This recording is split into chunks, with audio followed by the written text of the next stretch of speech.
in reading the mind.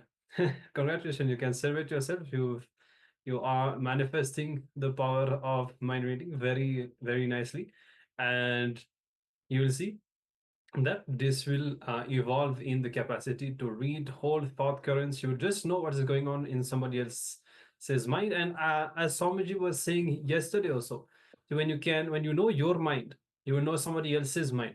When you know your mind, you know the mind of the universe.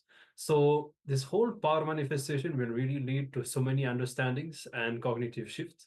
So that's really wonderful to see that you have manifested this power. So thank you for participating in this power manifestation. And it is now time for us to transition to the darshan preparations and preparing ourselves to receive the Swamiji's darshan, Swamiji's blessings today. So let's all prepare ourselves, be in a receptive mood. And if you have Atmalinga, have the Atmalinga with you. Otherwise, just sit with devotion, with gratitude. And let us prepare ourselves to receive Swamiji's darshan. As usual, after the darshan, we'll be right back for a few more powerful sessions discovering more about relationships. Beautiful topic, actually. Like how women were in the ancient time, and how well all of us know how we are currently right now. But understand, some people the feminine energy is too important. Whether if you want to experience enlightenment, you need to have feminine quality, or very, very strong signals. If the planet needs to be saved, the mother energy has to be born. So almost everything is saying well. It's that feminine energy is the solution to it. But what is this divine feminine concept? What is it? Now we are going to be understanding the importance of how women are in this. Women, I say per terminology, women in this. I know, especially because we have all been brainwashed by being taught the wrong history. The other day, 3 days back, we learned about how the history is being manipulated and taught to us. How all the scriptures, great scriptures that we had, were all burned. And our own history has been taught to us in a very, very convoluted, wrong manner. Remember, we all learned about this. Now, based upon this, and based upon maybe even what you would have seen in your life, what you would have read in books, whatever you would have understood from the movies, you will have your own concepts as how women are or were in the Hinduism, like in the Vedic period. I request all the participants to take a few minutes and post here. What kind of a treatment would you think women receive in Hinduism? Can I request all of you to be first? I'll give you an example. Some of the biggest women were not allowed to study. Women were not given education in Hinduism. Like this, there are multiple cognitions, wrong ideas fed into us by the mass media first. And the brain was convoluted history. It's not even a history, but a manipulated version, which is force fed into us in the name of history. Now, what does society teach us about Hindu women? Impure goddesses. And we see that people say women are impure. Ancient Hindus discriminated women. Here's how women fought for their rights to be educated. Women were not allowed to study. But he system, oh my God, that's it. We used to be believers that people were good. And we are taught saying women were considered impure. Are these really true? Let's start with the first. The first one said how women were not allowed to study. It does not allow education for women. How many of you have heard about this in your own life. Like maybe your grandmother told you, your grandparents told you, or you studied in some story, watched in movies. How many of you also thought or used to think, or even now thinking, that in Hinduism, women were not allowed to study? Can I request all of you to post here in the chat? Yes, one of the biggest thing actually, because one of the biggest myth. Even till they told to all the women out there that we should not receive the education. But let us tell you something. It is not that women were not allowed for having education in Hinduism. It is not true. Let us understand how it is done.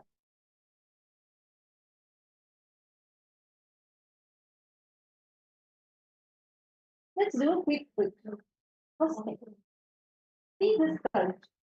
This culture shows the Shasana Sundari, a woman writing a letter in Jalasagni village temple. This very clearly shows how women were having education at that time. How many of you are understanding it?